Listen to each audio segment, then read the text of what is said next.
Hey everybody, welcome to Ken Knows Gambling, and this is another session of Ken Unfiltered.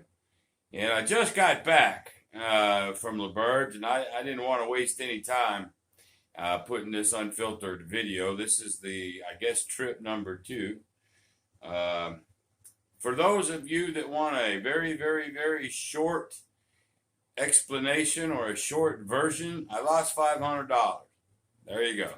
There, there's your short version. Okay, that's the end result. But for those of you sort of that wanted to know play by play, blow by blow, that's what really this is for. I got my fan behind me going. I hope that ain't distracting our sound or anything. But anyway, so I went with $1,000. Of course, my 50% loss limit is intact. I even went up to 50 versus 30 this time. Just tried to be a little bit more aggressive this time, but still staying within what I know how to do and what I've been doing for almost 40 years. That has worked. But, by the way, before I started doing videos and things like that, this is the second time I've actually lost in about my last 10 trips. The bottom line is sometimes it happens. Now I know, everybody watches YouTube and most of these guys out there never lose. And I still get people to this day send me things. Oh, you can't lose with this. You can't lose. Oh, yeah, you can with any of it. you know. So I just wanted to give you the rundown of what happened. So I drove there. It takes about 3 hours to drive there from my house. Checked into the hotel, whatnot, rested for a little while, went down there. Again, the $25 tables, they had a 15 running, but again, it was full. But since Let It Roll is really just like real craps. I mean, you can bet, you can, have everything turned on, turned off, whatever. It's so close. And it's a lower limit. I did that. And I did bubble craps. Bubble craps, same thing. Only difference in bubble craps is if you're going dark side, you can't only put but single odds on it, which did hamper me sometimes. But a lot of times what I did to try to compensate for that, let's say I put, $10, I can only put, 20 odds, or I put 5, I can only put 10. I might lay a 4 or something just to, give me more juice coming in on that 7. Other than that, it's pretty close to the same thing. So it's not at fault.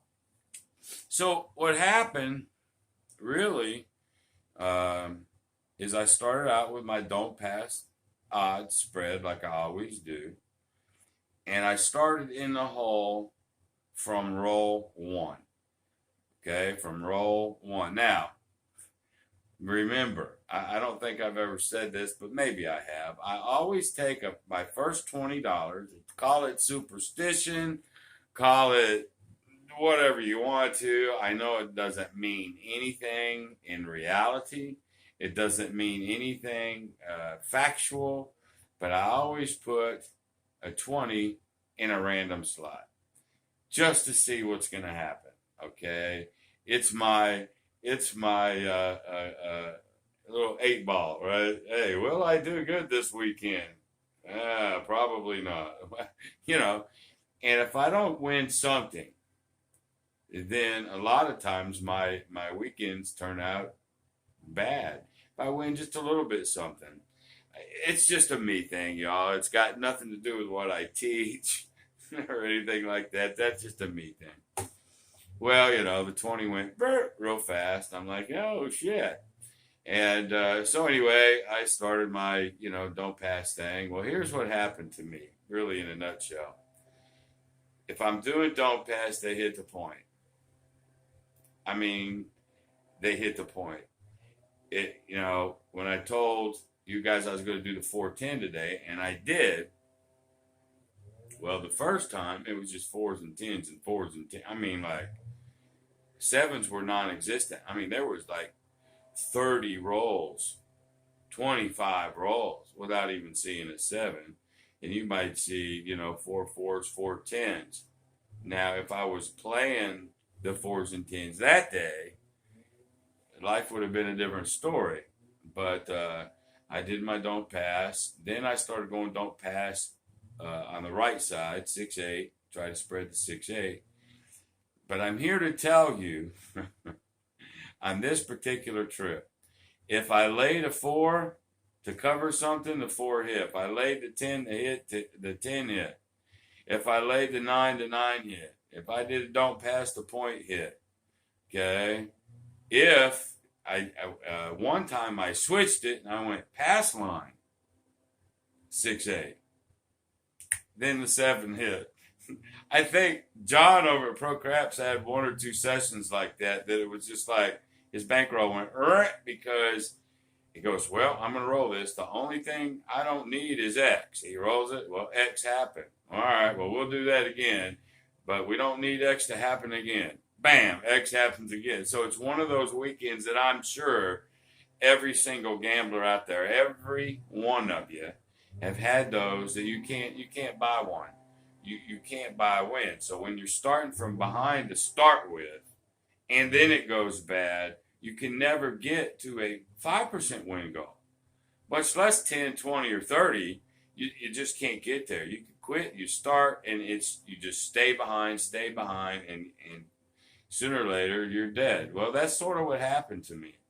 Whether it was on the bubble, whether it was on roll to win, no matter what I did, I'll even go one further. They gave me a certificate for $60, and it's a one hand, one roll, one anything, but you got to bet the whole $60, right? You just lay the coupon down on the bet line. And they gave me another one that was $45, and it was in, fake chips, not like real casino chips. But if I was to win that, then they turn everything into chips. I thought, well, hell, man, let me just, I go to roulette, I throw it on black, and if I win the 60, I get that 60 real dollars plus 60, that's 120, and then turn that $45 they gave me a fake chip on something. Hell, man, I can win $240. Just have 2 good wins. No. Put it on black, red. Went to the blackjack table. 15, 15, and 50. There was a $15 table. And they gave me $45 in fake chips. 15, 15, 15. Lost. I'm like, hey, it ain't my weekend, man. And so I haven't had one of those in actually a very, very long time. But they happen. And so I don't know. I wanted to do this, and I know, Lord knows, there was a lot of you guys pulling for me, man. You were wishing me good wishes and go get them and slay that dragon. And believe me, I wanted to have a better report than I have now. I always, though, if something goes bad, I always like to try to use it as a teaching lesson, if I can. One of the great teaching lessons could be, well, if you want to double your money and you're gambling, take your $100 out of your pocket, fold it, now it's doubled, put it back in your pocket and get the hell out of there. There's a lot of truth to that too, y'all. But I wanted it to be, a better report, just for the sake of everybody pulling for me. I almost feel like I let everybody down. But, I am laying my nuts out here doing it like this. Now, true enough, I could have lied about all of it. Other than here, I showed you LeBird. I showed you I was there, but I could have lost money and go, oh yeah, I just won 300. Oh yeah, I just won another. I'm up $2,000 and be broke. And I'm sure there's some people that do that, but folks, Ken ain't about that. I'm going to tell it like it is all the time. So here's the lesson. And oh, by the way, I did don't pass. I did pass. I did the box. I did the don't come. It doesn't matter how I tried to do it. Whatever I didn't want to happen, happened. That's the bottom line this weekend, and there wasn't a damn thing I could do about it. And so, but here's a lesson or two. I know a lot of people don't believe in loss limits, win goals. Just take your wad up there, and if you go broke, you go broke. But there's still a lot of psychological stuff going on with it. Okay, so when I took the 1,000, theoretically speaking, I know in my mind I'm only working on $500 because I'm coming home with that $500. This weekend, fucking wouldn't have mattered, I don't think it'd matter what I had, the way it was going for me. But yeah, so I was still on a very, very, very limited bankroll, with a loss limit of half, 50%. So I don't know, there'll be people subscribe to that. Maybe they don't.